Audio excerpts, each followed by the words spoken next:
Bueno, buenas tardes a todos. Vamos a comenzar con nuestra clase del día de hoy. Una disculpa, estaba tratando de ajustar algunas cosas directamente aquí en el set de clases, entonces esperemos que la resolución sea mejor. A lo mejor hay un desfase directamente en el audio, pero ese lo trataré de resolver un poquito más adelante. Les pido de favor, intentemos manejar la clase así el día de hoy y vamos a ver qué tal avanzamos. Pero bueno. En términos generales, lo que alcanzamos a ver en la clase pasada era lo relacionado directamente con las generaciones que existen en los sistemas de tomografía que están establecidas dependiendo de la instrumentación que existe dentro de los equipos. Y descubrimos que en realidad existen 5 generaciones y de la última generación hay 2 tipos. Y las diferencias importantes radican directamente en la presencia de movimientos de traslación y rotación, la cantidad de tubos de rayos X que existen, si es un haz de rayos X en forma de lápiz o de abanico, si tenemos un solo detector o un conjunto de detectores o un anillo de detectores, si estos se mueven o se mantienen fijos, etcétera, etcétera, etcétera. Y deberíamos de entender que directamente estos cambios en las generaciones de las tomografías se establecieron directamente con el propósito de, número 1, disminuir la cantidad de radiación que le mandamos al paciente y número 2, disminuir el tiempo de adquisición o el tiempo de rastreo para obtener la información para las imágenes. Si no me equivoco, llegamos solamente a ver hasta esta parte de la 5ª generación y entonces el día de hoy vamos a tratar de concluir directamente esta parte de instrumentación para proseguir también un poco con la parte del software. Entonces, otro punto importante en el avance directamente de los sistemas de tomografía axial computarizada ha sido la generación de un rastreo en espiral. Entonces, en este caso, muchachos, lo que nosotros estábamos tratando de hacer era poder tener adquisiciones mucho más rápidas para poder obtener imágenes volumétricas de mayor tamaño. Entonces, en este caso, lo que se hizo fue implementar, junto con la instrumentación de los equipos de 3ª y 4ª generación, un sistema de rastreo totalmente en espiral. Y entonces, en ese sentido, como se observa directamente aquí, podemos observar que en realidad lo que estamos haciendo es que ahora no nos vamos a esperar a tener una adquisición de 180 o 360 grados para obtener una información de una sola rebanada. Entonces, en este caso, lo que estamos haciendo es que el tubo de rayos X va a estar manteniéndose girando durante todo el tiempo de adquisición y el paciente al mismo tiempo va a estar ingresando dentro del gantry. De tal manera que vamos a tener adquisiciones en una manera de hélice o de espiral. Eso significa que para poder obtener información de una rebanada no estoy tomando en consideración todos los ángulos en los que puedo obtener datos para una rebanada, que cuando teníamos los sistemas tradicionales eran 180 o 360 grados, sino que puedo tomar menos información, el orden de unos 120 grados o unos 100 grados aproximadamente, lo cual pudiera ser de todas maneras información suficiente para la generación de la imagen de tomografía. Entonces, en este caso, esta manera de tener una transición suave en la cual el paciente se va moviendo dentro del gantry mientras el tubo de rayos X gira y los detectores obtienen su respectiva información, permite generar imágenes de buena calidad con menos administración de radiación a mi paciente y en menos tiempo, lo que también permite que toda la instrumentación no se caliente tanto y entonces pueda obtener imágenes de cuerpo completo, un mayor volumen de una imagen tridimensional. Obviamente, en este sentido, adicional a esta parte de instrumentación, porque la camilla ya existía y también la camilla hacía el movimiento para ir posicionando al paciente rebanada a rebanada, ahora lo que hacemos es tener un movimiento suave y continuo dentro del gantry y el tubo de rayos X ya giraba dentro de este. Entonces, hay que agregar un poco de instrumentación o simplemente equipamiento que permita mantener todo el sistema dentro del gantry y de la camilla lubricado para evitar calentamientos de las partes rotatorias dentro del sistema de tomografía axial computarizada, que básicamente son sistemas de lubricación, sistemas en base a grasa o aceite que están siempre manteniéndose a una cierta temperatura para evitar que haya una especie de coagulación de esta y evite directamente que que se atasquen estos engranajes que permiten este movimiento suave. Entonces no es una gran tecnología o algo literalmente que evolucione radicalmente los tomógrafos de tercera y cuarta generación con y sin rastreo en espiral. Simplemente es mantener el sistema bien lubricado a través de algunos componentes mecánicos y lubricación que se requiere directamente en el sistema. Obviamente la otra parte que es interesante es que se deben de tomar en consideración otros o unos algoritmos de reconstrucción un poco más sofisticados o más complejos para poder obtener las imágenes con buena resolución, tomando en consideración que no tenemos 180 o 360 grados de información, sino que tenemos menos, una tercera parte de lo que representa los 360 grados aproximadamente. Entonces, en ese caso, en su momento, más adelante, cuando hablemos del software, ahí trataremos de ejemplificar mucho mejor esta parte del rastreo helicoidal. Pero en términos generales de la instrumentación, es prácticamente el mismo sistema. Lo único que cambia es que yo le digo al sistema que mantenga una adquisición constante, que el tubo se mantenga girando durante todo el tiempo de la adquisición y que poco a poco la cámara se vaya moviendo dentro del toroide del tomógrafo para hacer la adquisición totalmente helicoidal. ¿Vale? ¿Alguna duda hasta aquí, muchachos?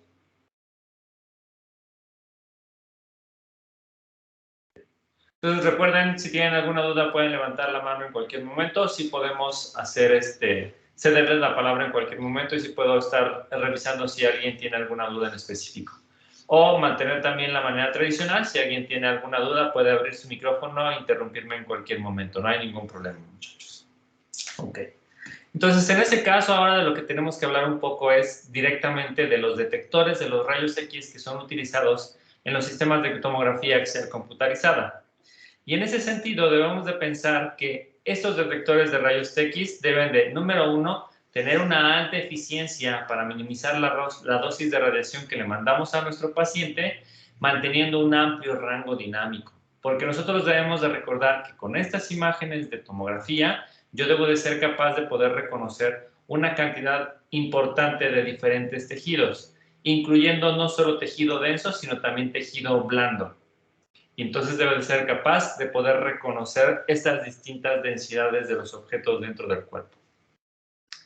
Como se va a estar utilizando durante un tiempo mayor respecto de que a lo mejor el instante de tiempo que dura hacer una adquisición con un sistema de radiología convencional, estos detectores deben de ser muy estables a lo largo del tiempo. Eso significa que no tengan variaciones en la información que están detectando de los rayos X que llegan, sin importar que pasen 2 meses, 3 meses, 1 año o 2 años. Los detectores deberían ser algo que no frecuentemente se le tenga que hacer mantenimiento a los equipos.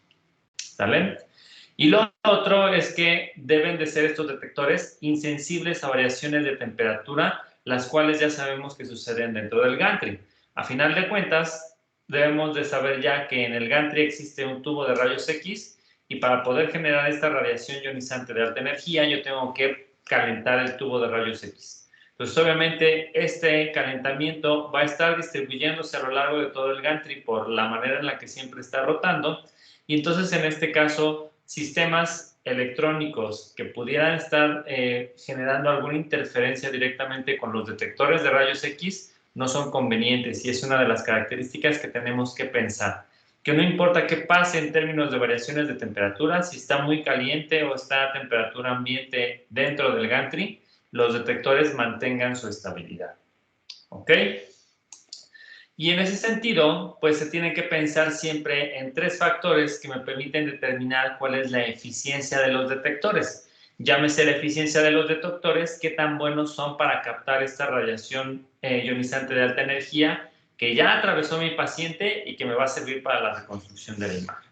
Y estos 3 factores corresponden con la eficiencia geométrica, la eficiencia cuántica o de captura y la eficiencia de conversión. En términos generales, la eficiencia geométrica se refiere al área del detector que es sensible a la radiación, la cual es una fracción del área total expuesta de estos detectores. Entonces, nosotros normalmente debemos de pensar lo siguiente, muchachos. Un segundo, déjenme apagar la luz para que no se vea este reflejo.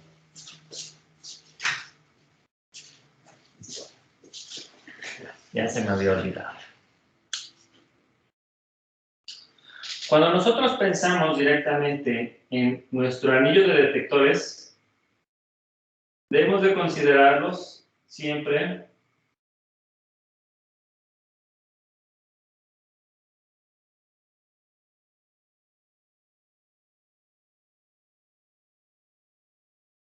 como que el anillo está formado por un conjunto de estos elementos que detectan directamente la radiación ionizante de alta energía.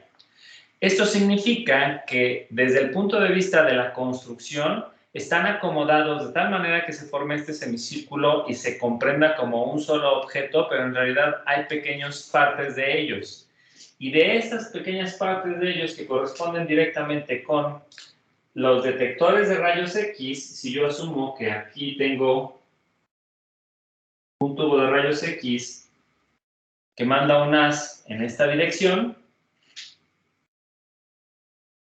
yo debo de entender que en realidad la sección que detecta información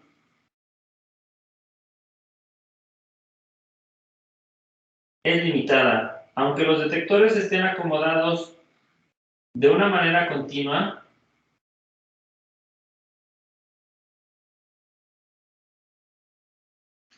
solo las regiones internas de cada uno de estos detectores de manera individual y usualmente los que se mantienen siempre en la capa más externa del anillo detector son los que son capaces de poder detectar esta radiación X. Y obviamente esto significa que hay una pequeña separación entre cada uno de estos detectores. Esta separación usualmente se conoce como el septum y está diseñada para poder eliminar un poco la radiación dispersa que en algunas ocasiones es equiparable directamente con la radiación, con la eficiencia geométrica que nosotros teníamos presentados aparte. Déjenme hacer una pequeña corrección aquí, muchachos. Estoy presentando una que no es en esta diapositiva. Listo, ya, perdón. Y entonces, en este caso, sí es importante que nosotros entendamos que existe esta eficiencia en específico. Entonces, aquí vamos a tomar en consideración que esa forma geométrica que tiene el detector de la parte en la cual hace directamente contacto la radiación con el anillo de detectores es lo que nosotros queremos estar evaluando que sea lo mejor posible. ¿Vale?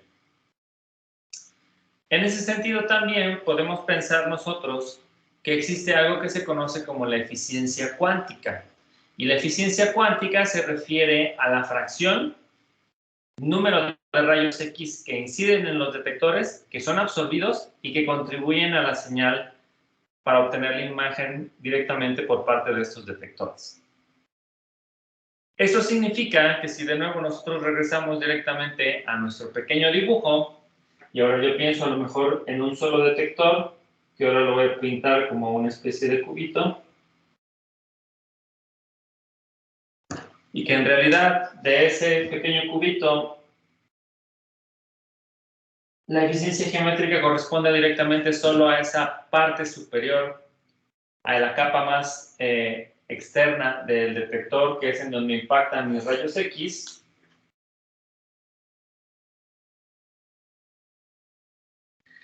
El tamaño de esta superficie también es finita, lo que significa que puede que incidan una cantidad importante de rayos X en el mismo lugar y la información ya esté saturada, porque ya hayan llegado otros fotones de rayos X antes y entonces esos yo no los puedo utilizar para la información de la imagen.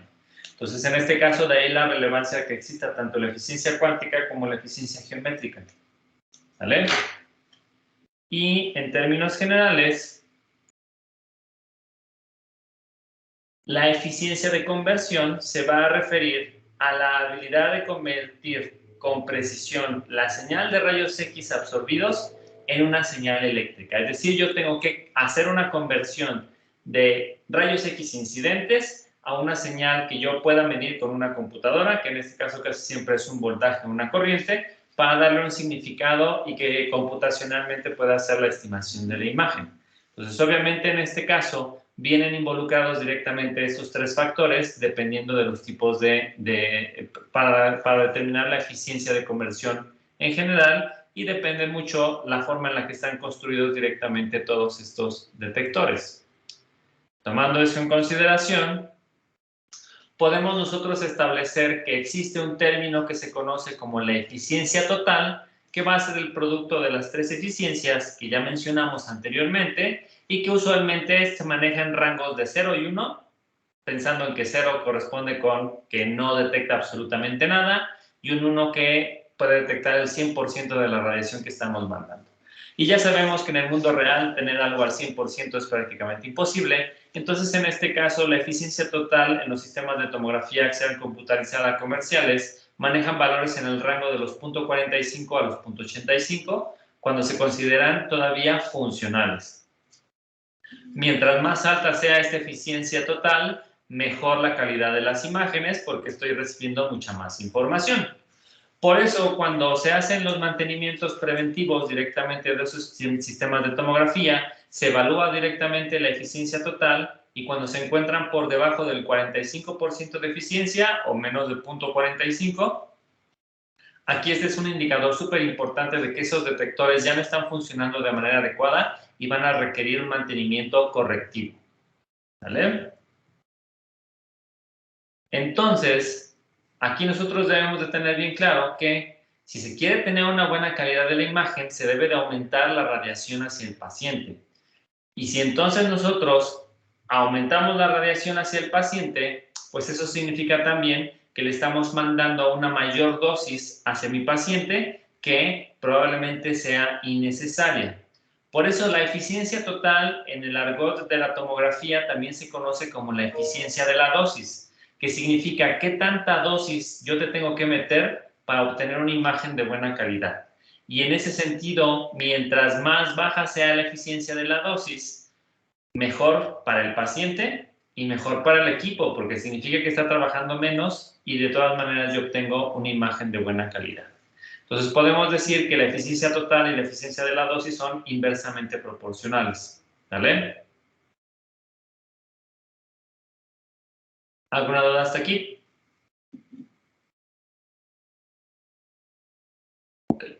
De nuevo yo estaré asumiendo que si pasan unos 3-5 segundos y no hay una respuesta al respecto, asumiré que no hay dudas de momento y que a lo mejor todavía lo están asimilando todo.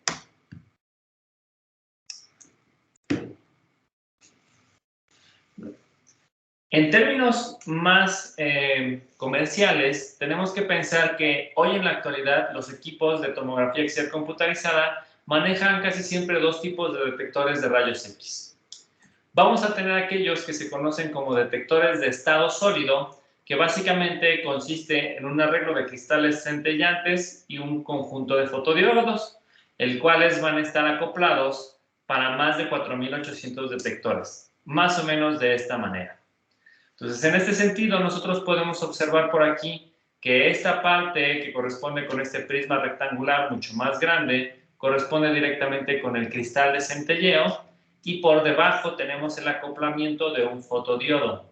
Entonces, en este caso, como tenemos aquí un contacto de acoplamiento bastante cercano entre la fuente y el sistema de detección, podemos decir que tenemos una alta eficiencia cuántica y una alta eficiencia de conversión. ¿Vale? ¿Cómo funcionan los cristales de centelleo? Muy similares a cómo funcionaban las pantallas de luminiscencia de los sistemas de radiología convencional. Yo tengo directamente este cristal de centelleo que en cuanto yo lo excito con un fotón de rayos X, este va a generar luz. Y esa luz va a ser captada directamente por el fotodiodo y va a medirla. Y entonces, en este caso, el fotodiodo, bueno, primero, el cristal de centelleo se encarga de convertir rayos X en luz y el fotodiodo percibe esa intensidad de la luz en una señal eléctrica que yo puedo medir. ¿Vale? De ahí esa importancia que nosotros podemos obtener de unos detectores de estado sólido con una alta eficiencia cuántica y una alta eficiencia de conversión. ¿Sale? Sin embargo, aquí en particular nosotros debemos de pensar que la eficiencia geométrica no es el fuerte particular de estos detectores, porque el cristal de centelleo podemos nosotros tener una situación en la cual Trataremos de replicar el dibujito.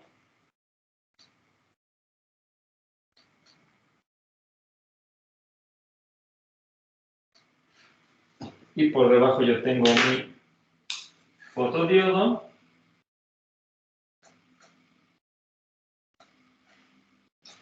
Para la parte de la eficiencia geométrica, yo puedo tener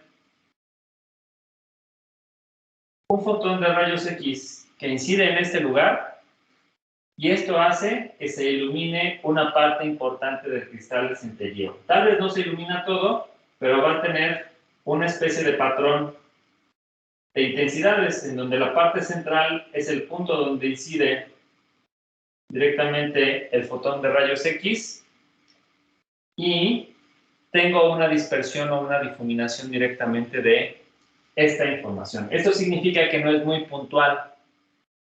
Dependiendo de dónde pegue directamente este fotón, yo voy a tener una generación de luz que tiene este patrón de difuminación. Y eso está acoplado todo al mismo fotodetector. Entonces, en este caso, no tenemos una información tan puntual directamente de lo que yo estoy observando o de la energía que yo estoy recibiendo. ¿Vale? Entonces, en ese caso, esto significa que los cristales de centelleo usualmente tienen una geometría relativamente grande, pero no me puntualiza mucho la información que yo pueda estar captando para la información de la generación de la imagen. ¿Vale? Estos cristales de centelleo usualmente suelen ser de tuxtenato de cadmio o de otros tipos de materiales cerámicos o de tierras raras, como puede ser el gadolinio, los cuales son relativamente sencillos de generar de manera industrial y entonces es posible tener estos arreglos de detectores de más de 4000 a lo largo de todo el anillo de detectores y tenemos siempre este acomodo como se observa directamente en la imagen, en donde podemos observar que existe un arreglo de cristal de centelleo, fotodiodo, un espacio que en este caso corresponde con el septum y luego tenemos el acomodo de uno diferente. Y entonces después vamos a tener siempre al final la placa en donde están montadas todos los detectores como el punto del circuito que yo voy a estar agarrando para tener la acumulación de toda la información. ¿Vale? ¿Dudas aquí, muchachos?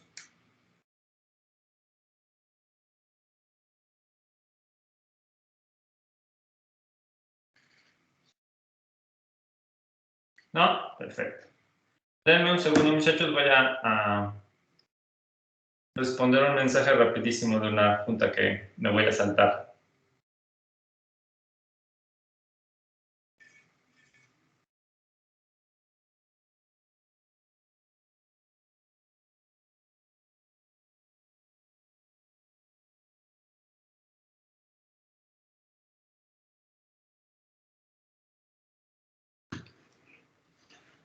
Perdón. Bueno. El otro tipo de detectores de rayos X que existen de manera comercial son los que se conocen como detectores de ionización de gas.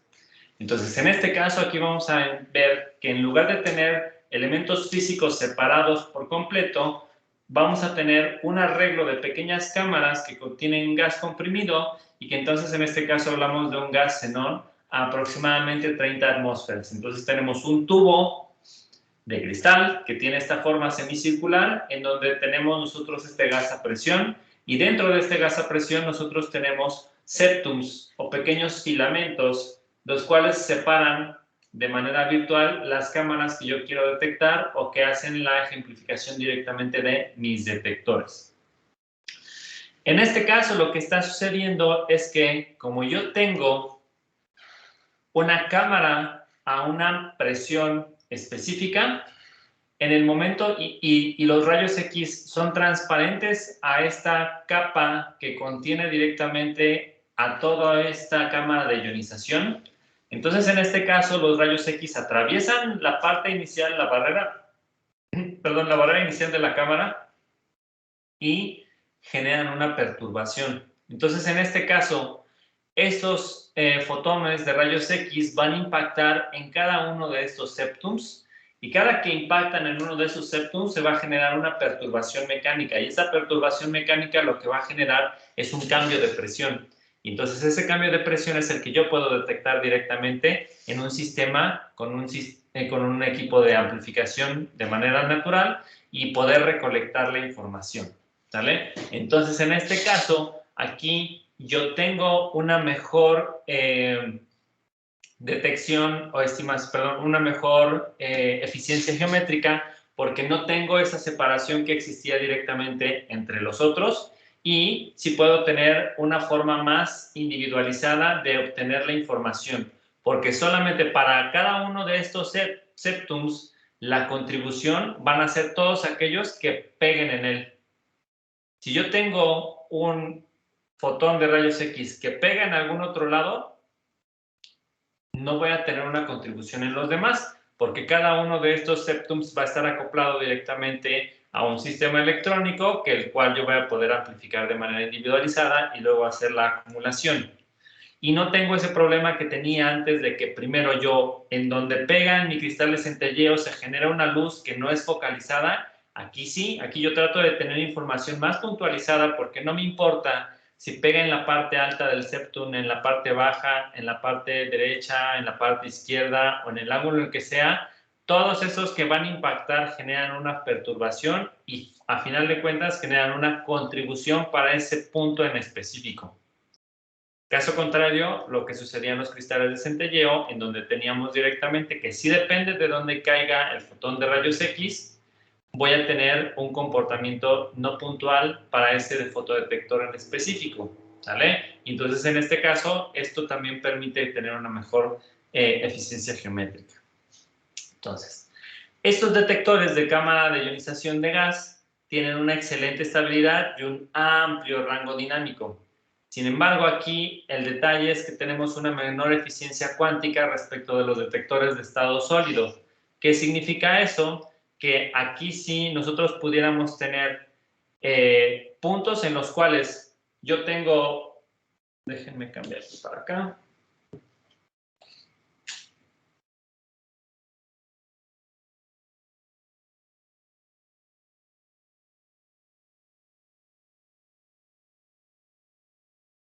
Digamos que aquí yo tengo mis septums y de aquí pasa al sistema de adquisición, bla, bla, bla.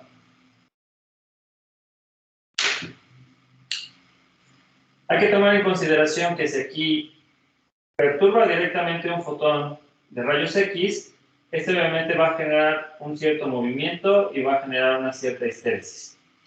Va a hacer que se mueva directamente este septum en particular.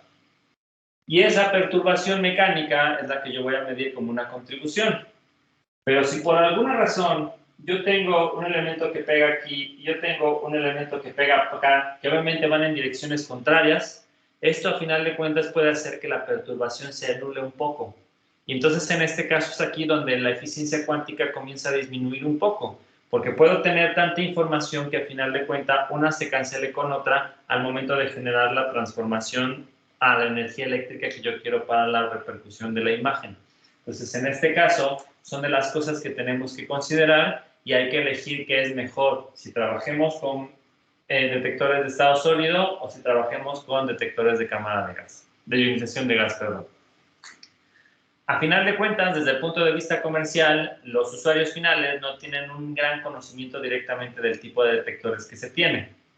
Obviamente aquí estamos hablando directamente de que los fabricantes te lo venden ya con una forma establecida, no es que el usuario tenga la posibilidad de decir, ah, mira, los quiero comprar con tal tipo de detectores, ya están fabricados y a lo mejor un usuario muy experto sí pudiera preguntar este tipo de información, pero usualmente el fabricante ofrece un producto en particular. La diferencia radica principalmente en términos de cuál pudiera ser el costo de mantenimiento de cada uno de estos sistemas para poder hacer reparaciones. Si nosotros tomamos en consideración que esperamos dar un mantenimiento relativamente eficiente a un sistema de tomografía, la mejor forma de que podamos tener un sistema de muy alta fidelidad es un detector de ionización de gas.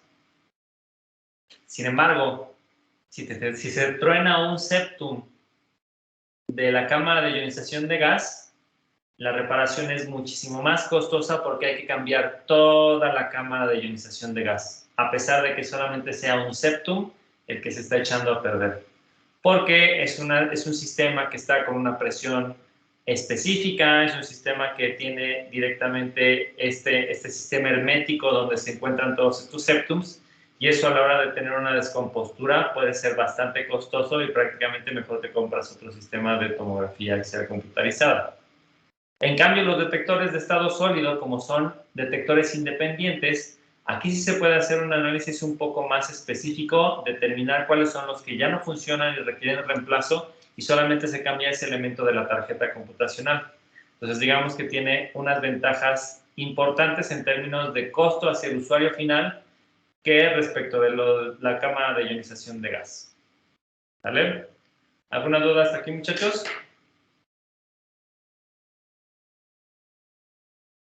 Profe, entonces los tomógrafos de última generación son los que más se usan.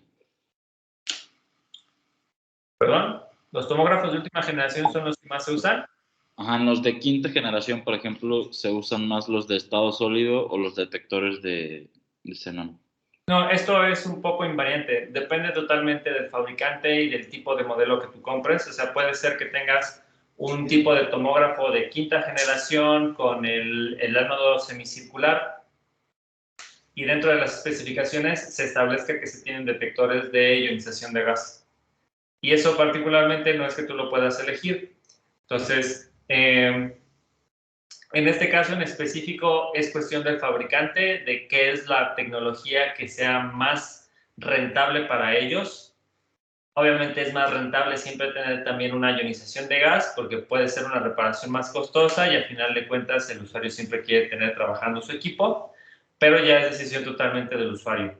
Aquí no hay mucho conocimiento al respecto de si este sistema en específico tiene ionización de gas o si este sistema en específico tiene detectores de estado sólido, hasta que se hace una inspección mucho más específica.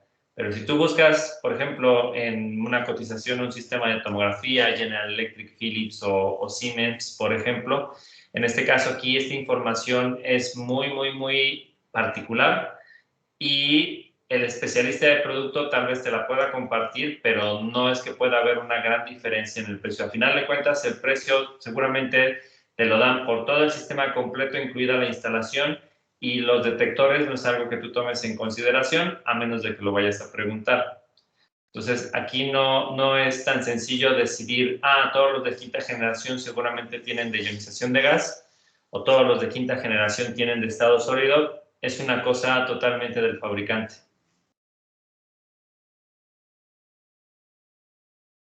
¿Alguna otra duda?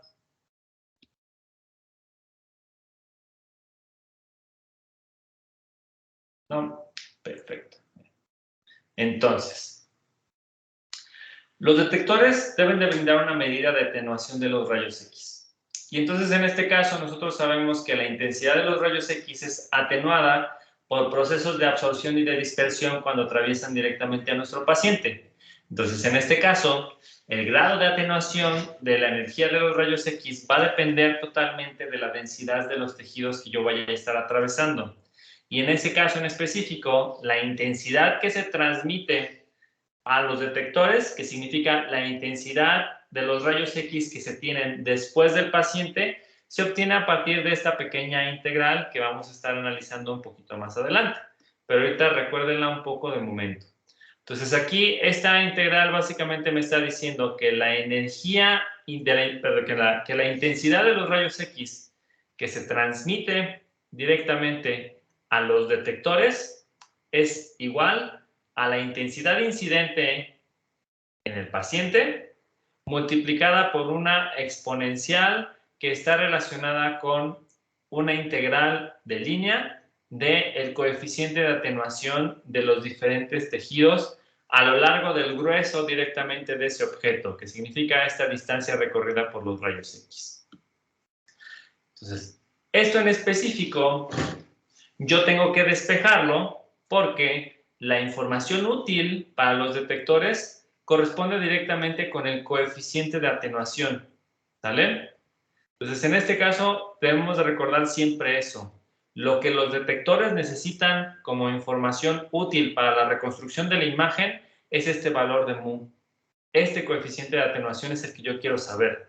Y a final de cuentas, este coeficiente de atenuación no es otra cosa más que una relación logarítmica entre la intensidad incidente y la intensidad transmitida.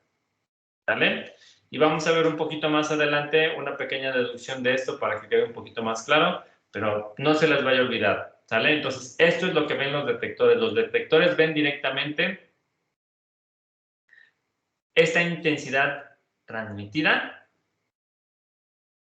pero lo que yo necesito para la reconstrucción de la imagen son los valores de coeficiente de atenuación. ¿Va? ¿Dudas aquí? Ok.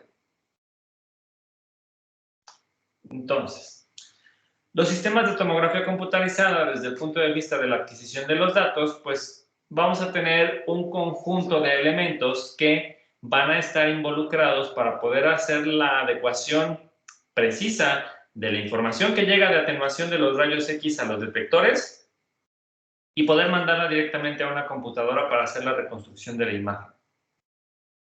Entonces, toda esta información se debe de codificar en valores digitales o en un lenguaje binario que entienda la computadora con una velocidad de transferencia súper rápida, entre 10 y 1000 megabytes por segundo. Y probablemente en las computadoras más actuales estas velocidades de transferencia aún son mayores en la actualidad. Pero nosotros debemos de pensar más o menos que los sistemas de adquisición de datos en general pudieran contener estos elementos básicos. ¿Sale?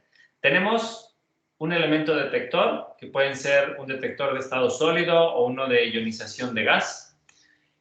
Esta información, que es la salida de los detectores, tiene que pasar hacia un transductor de voltaje y corriente, que en este caso corresponde con el fotodiodo cuando estábamos hablando directamente de lo que es el sistema con estado sólido, o al amplificador de la salida de los septums, que esas perturbaciones mecánicas yo las reconozco como una corriente que se está generando. Entonces tengo que tener esos transductores. Y para cada uno de los detectores, yo tengo que tener la integración de toda esa información para que después toda esa información que yo estoy agarrando la meta directamente sobre un multiplexor. Y ustedes ya saben que un multiplexor no es otra cosa más que un elemento que te permite coordinar la información que llega de entrada para una salida en específico.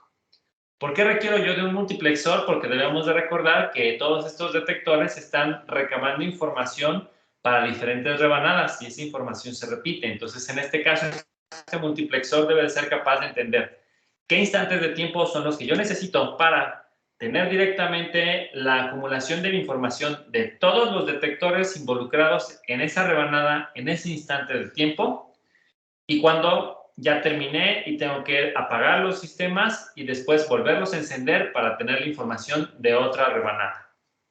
Entonces, a la salida de estos multiplexores, yo debo de tener un conversor analógico digital para que toda esta información que estaba manejando hasta este punto, que correspondía con información analógica, voltajes o corrientes, yo lo convierta a algo digital que pueda mandar directamente a la computadora. ¿Vale? Y en términos generales, los sistemas de adquisición de datos de los sistemas de tomografía funcionan de manera similar. Sin embargo, no es una restricción. No decimos que sean los sistemas de adquisición de datos o los únicos elementos de un sistema de adquisición de datos. Porque aquí nosotros pudiéramos tener diferentes adecuaciones o mejoras a estos sistemas de adquisición de datos.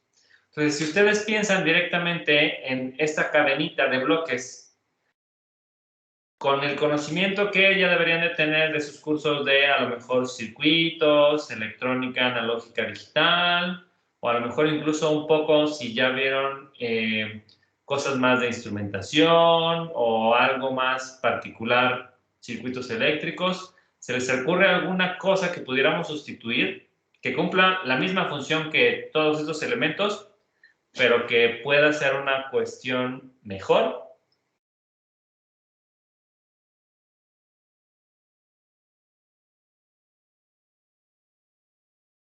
Fabiola, Mata, ¿se te ocurre algo? No, la verdad, no creo que se me pueda ocurrir.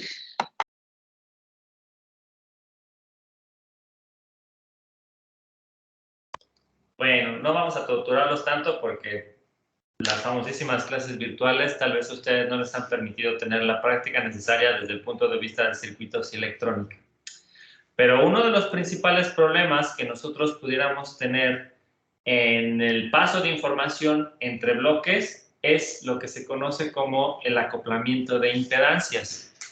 A lo mejor en algunos de sus cursos sí les tocó todavía, que ustedes tenían un filtro y lo acoplaban con otro filtro y luego lo acoplaban con un operacional para darle una ganancia y los veían solitos a los circuitos, a sus filtros por separado o a su sistema de amplificación por separado y funcionaba de maravilla.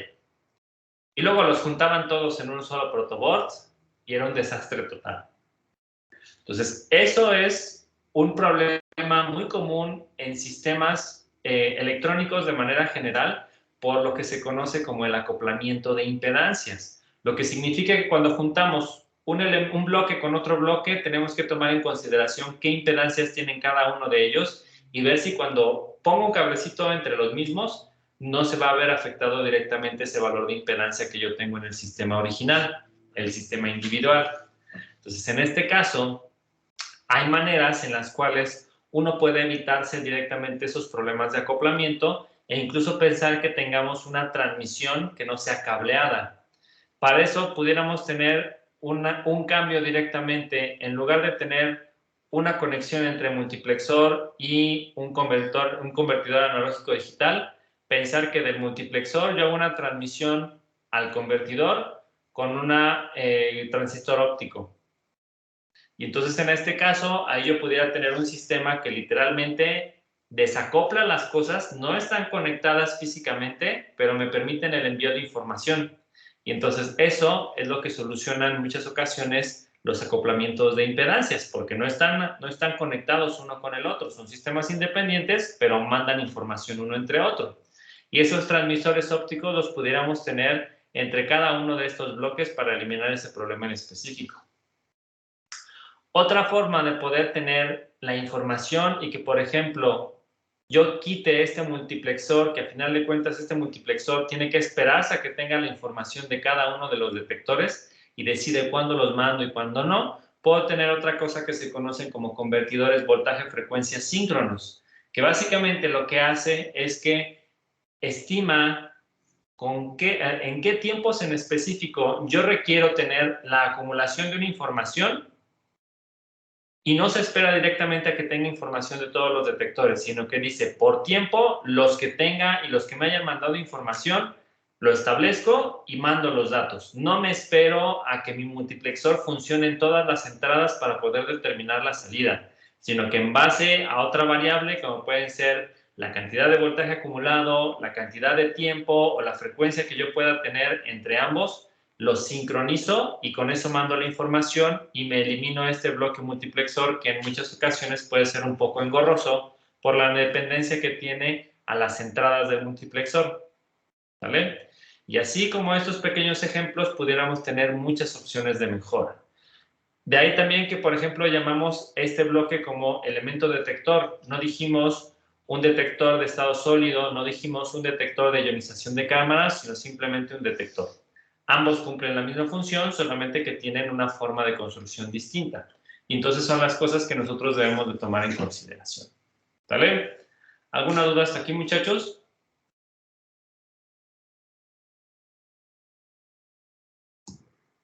Perfecto. Entonces, ya a final de cuentas, la computadora de todo el sistema de tomografía es la encargada de controlar todas las funciones de los equipos, tanto hardware como software. Y aquí no hay una manera específica de definir cada sistema. De nuevo, presentamos una cosa genérica que más o menos nos permite entender cuáles son las capacidades de estos sistemas computacionales. Porque a final de cuentas, yo puedo tener una consola de control en donde tengo una comunicación directa con un CPU y con algunos periféricos. Obviamente, este es un diagrama relativamente viejo. Muchos de estos protocolos de comunicación incluso ya no se usan en la actualidad, pero la manera de tener una información de comunicación entre la consola, el usuario y un CPU, pues ya saben que puede ser directamente el teclado. Y hoy en la actualidad, pues hay teclados inalámbricos o hay teclados USB o lo que nosotros queramos tener. Es simplemente un punto de ingreso de los datos, de la información. Lo mismo los periféricos. Si pudiera yo tener pensado que quiero tener un almacenamiento digital de la información, pues tienen que pasar todo este bus de datos de información por el CPU y sacarlo directamente a los periféricos. Y de aquí yo puedo observar que directamente en el CPU yo tengo un bus de datos, que es esta flecha grandotota, en donde se manda la información directamente para la interfaz del gantry, controlar el gantry directamente y que entonces yo ya sepa cuándo inicia la rotación de los detectores, del tubo de rayos X o de los detectores dentro del gantry, cuándo se mueve la camilla, cuándo prendo, cuándo apago, si lo manejo con un registro helicoidal o lo manejo de manera tradicional, cómo defino los tiempos, la potencia del sistema, etcétera, etcétera, etcétera. Debo de tener un sistema de memoria que empiece a alojar la información aquí adentro de los rastreos. Yo obtengo información para una rebanada y no la puedo procesar todavía, sino que la almaceno y ya cuando tengo todo el rastreo completo tridimensional, pues esa información ya la mando directamente a mis procesadores para que puedan generar la reconstrucción de la imagen con algo que se llama una retroproyección, que vamos a ver un poco más adelante. ¿Vale? Y esto todo sucede solamente en la parte de lo que corresponde con la obtención de la información y su generación de la imagen. Pero esta imagen yo la puedo desplegar directamente en un monitor de alta resolución, la puedo imprimir, la puedo mandar a un sistema de impresión láser, puedo hacer muchas cosas con ella. Pero al final de cuentas, los sistemas de computadora del sistema TAC pues son los encargados de controlar absolutamente todo y simplemente esta imagen es una representación gráfica de las potencialidades que tienen estos sistemas. ¿Alguna duda hasta aquí, muchachos?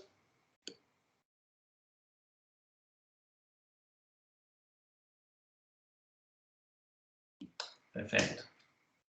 Entonces, en términos generales, pues ya cubrimos todo lo relacionado directamente con el diseño del hardware, pensando que mucho nos lo ahorramos porque ya habíamos visto nuestro sistema de de radiología convencional y que tanto rayos X, radiografías como tomografía funcionan bajo el mismo principio, atenuación de los rayos X emitidos por un tubo.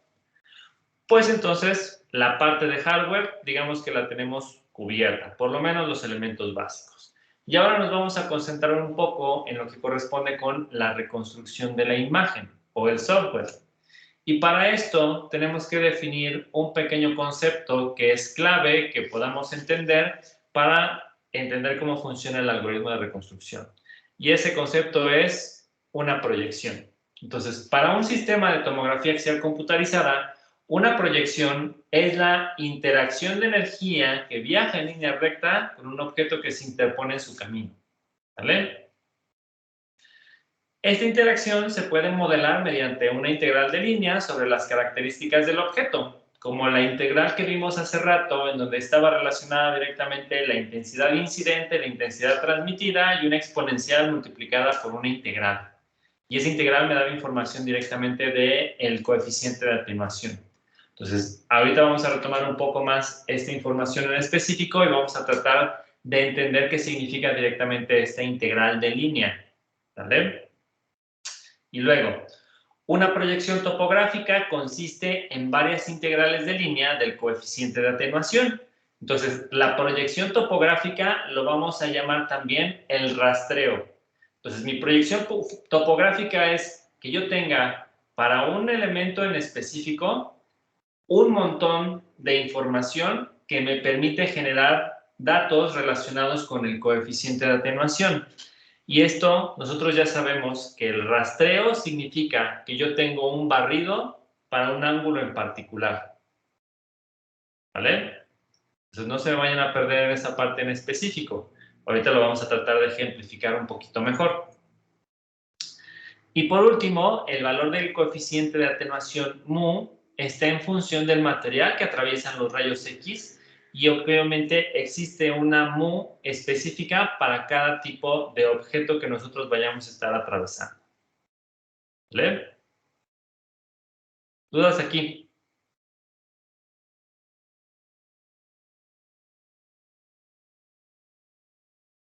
¿No? Vamos a dejar esto aquí un segundito y nos vamos directamente a empezar. Entonces aquí déjenme medio medirle porque si no...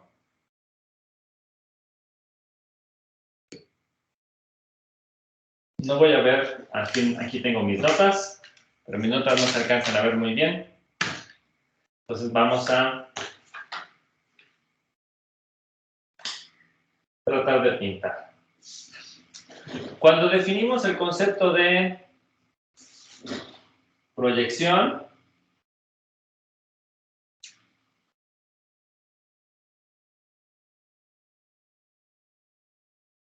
vamos a pensar en algunas cosas en particular. Imaginemos lo siguiente. Yo tengo mi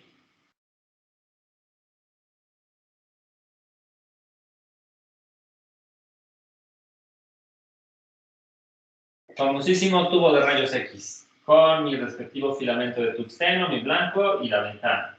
Y yo ya sé que impactan los electrones aquí y estos salen a través de la ventana. ¿Vale? Y entonces en este caso yo ya sé que aquí se genera una cierta cantidad de rayos X. Y que esa cantidad de rayos X, que yo voy a definir como N,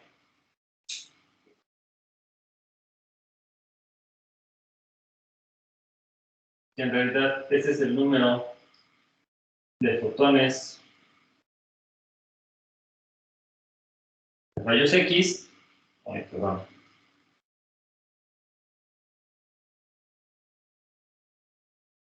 Tengo que ponerle marquitas para saber dónde sí ven y dónde no ven, perdón. Estos rayos X que se generan en el tubo, ya sabemos que depende de la cantidad de voltaje que yo le pongo al tubo para alimentarlo, la corriente, los miliamperes hora y la duración que yo tenga. Entonces, este número n, en teoría, debería ser un dato conocido, porque yo tengo control sobre cuántos quiero generar dependiendo de las características de mi tubo de rayos X. ¿Va? Estos rayos X van a impactar sobre un objeto y obviamente este objeto tiene algunas ciertas características. Está así medio raro. Pues digamos que este elemento en particular, ahorita una sola estructura, tiene un cierto coeficiente de atenuación.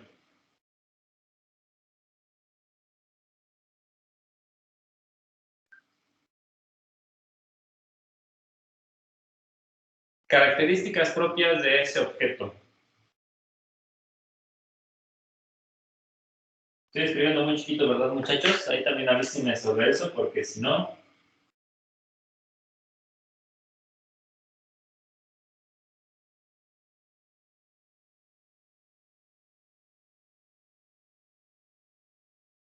eso no va a funcionar.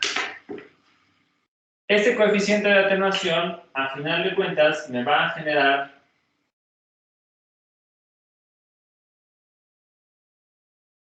que la cantidad de rayos X incidente cambie. Y ahora, a la salida,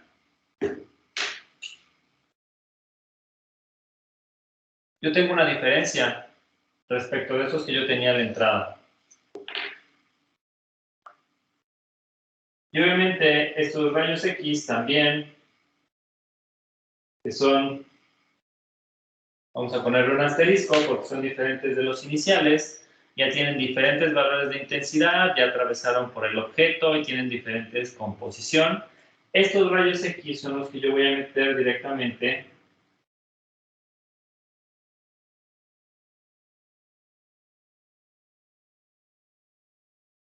a mis detectores. ¿Vale? Y el otro dato importante que yo puedo visualizar corresponde con que este objeto en específico tiene una cierta densidad. ¿Vale? ¿Hasta ahí me siguen?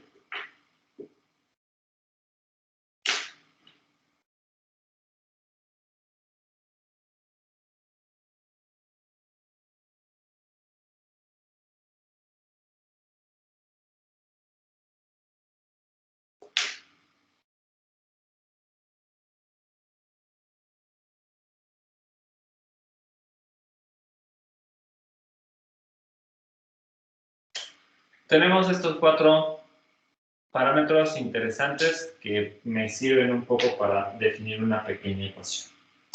Si yo analizo un poco este sistema que observamos por aquí, al final de cuentas yo debería de poder definir con base en un, digamos, un esquema de un sistema en donde yo tengo una entrada y yo tengo una salida y en medio yo tengo el sistema, pues yo puedo definir una relación sencillita como una función de transferencia, ¿no? La salida entre la entrada me representa directamente mi sistema, que en este caso es mu delta de x. ¿Hasta aquí todos me siguieron? Profe, ¿por qué es menos? Este es simplemente una convención de cómo se definen directamente las cuestiones de, ¿cómo se llama? De los sistemas cuando tenemos una atenuación. Ok, gracias. Me fui tal vez muy rápido. Para que yo tenga esto de aquí, yo debo de pensar que mi salida, a final de cuentas, es la interacción de la entrada por el objeto, y como estoy teniendo una atenuación, le pongo un signo negativo. ¿Vale? Y esto es por cuestiones de que yo ya sé que este sistema en particular, mi salida es menor que la entrada, y lo puedo modelar directamente con un signo menos. Y entonces ya de aquí, pues ahora sí se queda este menos, y lo veo como una ecuación relacionada directamente de entrada entre salida y la interacción que existe en el sistema, que en este caso es mi objeto que me va a atenuar los rayos X. ¿Vale? ¿Alguna duda hasta aquí?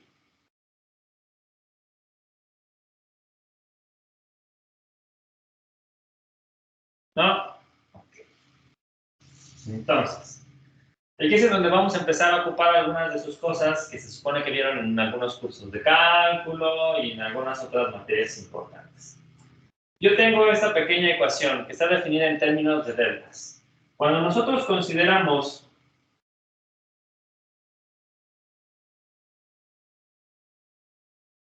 el límite, que te escribo, cuando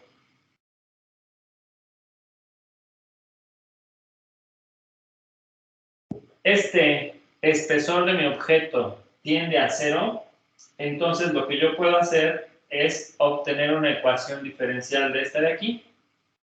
Y entonces en este caso, esta ecuación que yo tengo acá se va a volver 1 entre n derivada de n igual a menos mu derivada de x. Ajá. Cuestiones de cálculo.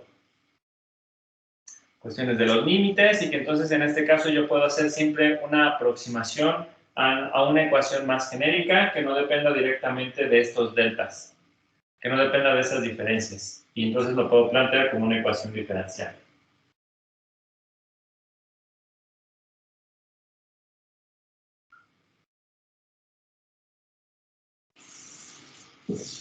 Y luego esto, ¿cómo se resuelve?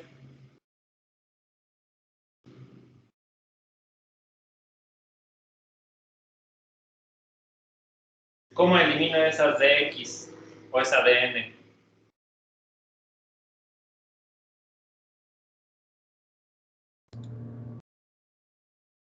Sin miedo, muchachos. Integrando. Integrando de ambos lados, perfecto. Esto se va a volver la integral de dn sobre n, que va a ser igual a la integral de Sacamos las constantes, menos mu integral de dx. Pero de un lado tengo dn, del otro lado tengo dx, tengo que establecer también mis límites de integración para que no vaya a tener ningún problema. Entonces, en este caso, aquí yo voy a estar integrando desde n0 hasta n, que es el número inicial de fotones rayos X de cuando yo prendí el tubo y hasta el momento en el que fue la cantidad máxima que yo le programé. Y del otro lado, desde 0 hasta X, que corresponde directamente con el espesor del objeto que yo quiero estar atravesando. ¿Va? Y entonces, estas integrales, ahora sí yo ya las puedo resolver. Y resolviendo un poquito,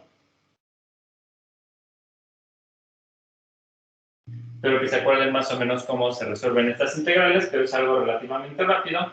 Entonces, en este caso, yo tengo aquí el logaritmo natural de n entre n0, resultado de resolver esta integral. Y del otro lado yo tengo simplemente menos mu x. ¿Va? A esto de nuevo yo le aplico leyes de los logaritmos. Logaritmo de n menos logaritmo de n0 igual a menos mu x.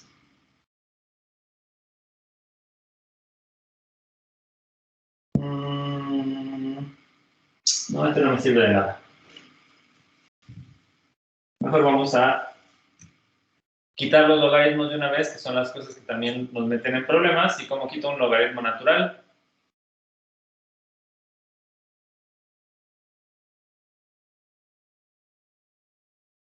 Con exponenciales. Correcto. Entonces, si pongo exponenciales de ambos lados de mi ecuación, n entre n0 es igual a la exponencial de menos mu x, y pues aquí simplemente me queda despejar n es igual a n0 e a la menos mu x. Y si se acuerdan, ahí lo pinté muy abajo, esta se parece un poco a la que vimos hace rato. Voy a pintarlo nomás un poquito aquí arriba para que no se nos vaya a perder. Y que en realidad yo puedo manejar que la cantidad de fotones de rayos X que yo tengo generados por el tubo, en lugar de verlo como un número de fotones, yo lo puedo relacionar con un nivel de intensidad. Y entonces es una relación directa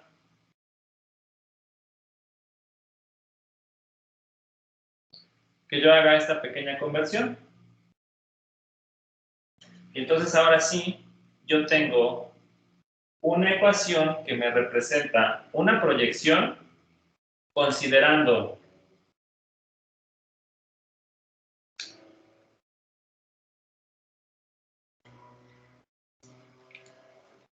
la intensidad de salida, la que llega directamente a mis detectores, y la intensidad que yo le mandé al sistema. Y entonces multiplico mi entrada por mi objeto y me debe de dar mi salida. Y aquí observo una relación directamente de las cosas que yo debería poder controlar, que prácticamente es casi ninguna. Yo conozco cuál es este I0, la intensidad inicial de los rayos X. Mis detectores ven esta I, que es la información que llega al detector. El coeficiente de atenuación, ese es un dato que es específico para cada objeto en particular, y la distancia del objeto, esa sí puede ser variable, ¿vale? Entonces, a final de cuentas, yo debo de entender que para cuestiones de reconstrucción de la imagen, el detector va a conocer este dato I. Y de la programación del tubo de rayos X, yo conozco este dato I0. Y lo que a mí me interesa saber van a ser los valores de los coeficientes de atenuación para todos los puntos que me puedan mapear este objeto. ¿Vale? ¿Dudas aquí? Sí, ¿por qué mencionaba que la N es equivalente a la intensidad? Porque N corresponde con el número de fotones de rayos X que yo genero. Si yo le prendo, o sea, si yo al tubo de rayos X le pongo mucho voltaje o le pongo mucha corriente, genero mayor cantidad de número de rayos X, y ya también habíamos visto que eso puede estar relacionado con la intensidad o incluso con el poder de penetración de los rayos X. A mayor número de rayos X, mayor poder de penetración pudiera yo tener. Entonces, digamos que lo podemos tomar como un equivalente para este punto en específico. De que yo sé que con un cierto valor de voltaje, de corriente o de tiempo de exposición, yo tengo una cierta intensidad de mis rayos X.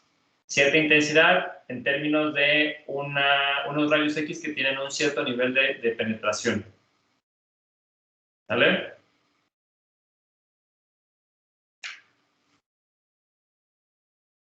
Entonces, esta ecuación en rojo que vemos aquí, esto es una ecuación de proyección.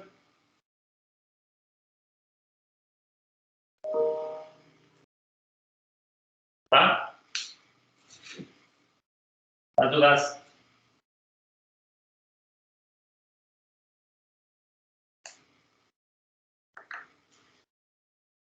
Bueno, espero que lo puedan asumir un poco. Tomen una captura de pantalla si quieren para que luego lo puedan analizar con un poquito más de calma, y si hay más dudas, pues luego las resolvemos. Porque esto se va a empezar a complicar cada vez un poquito más.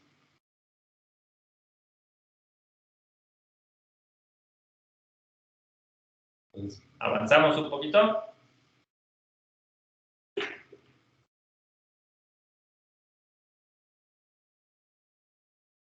Bueno, el silencio lo asumiré como que es un sí. Entonces, ya vimos. Hay que tomar en consideración de que a pesar de que tenemos esta ecuación de intensidad, en realidad los tubos, perdón, las imágenes de tomografía utilizan algo que se conoce como las unidades Hounsfield, porque a final de cuentas estoy teniendo el cálculo de la atenuación lineal de los rayos X. Entonces, esta atenuación lineal yo la puedo medir utilizando particularmente la intensidad, pero históricamente se utiliza las unidades Hounsfield, que están definidos directamente como el coeficiente de atenuación de cualquier objeto menos el coeficiente de atenuación del agua dividido entre el coeficiente de atenuación del agua multiplicado por 1000. ¿Vale? Entonces, esto básicamente me permite unificar la escala de intensidades a cosas que suceden dentro del cuerpo humano. ¿Sale? Y tomamos como referencia el coeficiente de atenuación del agua, porque el coeficiente de atenuación del agua lo podemos llamar como un medio sin pérdidas, y particularmente porque el cuerpo humano consiste en su mayoría de agua. Entonces, en este caso, aquí es en donde podemos tener un punto de discriminación importante. Esto también ayuda a estandarizar directamente las cosas que uno observa directamente en una tomografía, independientemente del equipo que se ocupe y del tipo de paciente que nosotros vayamos a estar observando. ¿A qué nos referimos con eso? Imagínense que ya están definidos valores de que el aire tiene un valor de unidad Hounsfield de menos 1000, el pulmón de 500, la grasa de menos 100, el agua de 0, el líquido cefalorraquídeo de 15, el riñón de 30, la sangre entre 30 y 45 y el hueso entre 500 y 800. Eso, si lo trasladamos directamente sobre la imagen, significa que, por ejemplo, todas las partes que están muy oscuras, que corresponde directamente con el fondo donde ni siquiera hay paciente y que la imagen toma cosas totalmente del aire, son las cosas más oscuras que podemos observar en esta imagen en específico. Por aquí se alcanza a ver un poquito, a lo mejor, algunas manchitas y una especie como de aura. Entonces, esto es muy común que también se obtengan en las imágenes de tomografía y se corrigen con un poco de modificación de brillo y contraste, pero esa aura de ahí no es que estén sacando la tomografía del alma de las personas, sino que simplemente es que en ese instante de tiempo en específico, en el aire también existían algunas ciertas partículas de polvo y la máquina fue capaz de poder obtener una visualización de eso que se encuentra en el aire, ¿vale? No se vayan a confundir. No es completamente negro esta parte de aquí, sino que tenemos estos puntos que varían en intensidades, pero en términos generales, el aire o el fondo es la parte más oscura. Luego, los pulmones tienen también una gran cantidad de aire, pero de todas maneras tiene un cierto tejido, tiene fibras, tiene también algunas vasculaturas pequeñas, se encuentran los alveolos, los bronquiolos, etcétera. Y entonces eso hace que la unidad Hounsfield de los pulmones se mantenga en un valor más alto respecto de lo que es el aire y llegue a un valor de menos 500, pero sigue siendo un valor bajo y eso hace que en la tomografía eso se siga observando como regiones obscuras. Y así nos podemos ir viendo cada una de estas secciones y, por ejemplo, observar que los huesos, que en este caso corresponden con estas regiones que son de las más blancas dentro de la imagen, seguramente van a estar en un valor entre 500 y 800. Tenemos un rango bastante amplio porque sabemos que los huesos, dependiendo de qué grueso sean, van a tener una cierta densidad. Entonces, huesos que sean muy densos van a ser huesos que tengan un tono mucho más blanco, como pueden ser estas regiones de por aquí, la parte más sólida, por ejemplo, de la columna, como respecto las partes del medio de las costillas, que si observan están alrededor, tienen un contorno blanco mucho más brillante, que corresponde con la capa más externa del hueso de las costillas, y en el centro tiene parte de lo que se conoce como la médula, y entonces en ese caso esto tiene un tono de gris un poco más claro, que pudiéramos tomar, en este caso, por ejemplo, como una tonalidad más relacionada a la parte de la grasa. La grasa también la podemos ver representada directamente en esta parte del cuerpo más externa. Son como las lonjitas de la felicidad. Y entonces en este caso observamos que también están en un tono grisáceo un poco oscuro. Pero también podemos observar algunas otras cosas como algunos órganos internos que observamos aquí. Aquí particularmente se observa un poco el corazón, visto desde un punto de vista axial, que se observan algunas de las cavidades, y ahí podemos observar que se tiene una tonalidad un poco más blanquecina en esta en específico, que aquí significa que aquí podemos encontrar que en este punto en particular en el que se tomó la tomografía, ahí hay sangre, entonces tienen estos valores, y en los otros tienen un poco menos porque corresponde particularmente con un tejido más muscular. Entonces, todos estos niveles de unidades Hounsfield ya están relacionados directamente con objetos en las imágenes de tomografía. Y este rango definido por las imágenes médicas es particularmente útil porque con esta pequeña ecuacióncita para el rango dinámico de los sistemas de adquisición de imágenes de tomografía, básicamente yo tengo siempre definido un rango de menos 1024 a 3071. Entonces, esto básicamente significa que el negro más oscuro que tengamos, que podemos obtener en una imagen de tomografía, va a tener un valor de unidad Hounsfield de menos 1024. Y el blanco más intenso que podamos tener en una imagen de tomografía va a tener un valor de 3071. Esto significa que tenemos un rango dinámico de niveles de gris de 4096. Que es muchísima información respecto de, por ejemplo, los rangos de intensidades que tenían algunas imágenes tradicionales o que usualmente se suelen trabajar rangos de intensidades entre 0 y 255. Entonces, tener 256 niveles de intensidad de gris o tener 4096 puede hacer una diferencia abismal en términos de los detalles que yo pudiera obtener. Y entonces, en este caso, de esta manera se está estandarizando directamente la información que nosotros vemos en términos de intensidad, por así decirlo. La intensidad va a estar en términos de estas unidades Hounsfield y también con eso podemos ocupar nosotros directamente nuestra ecuación de proyección. ¿Vale? ¿Dudas hasta aquí, muchachos?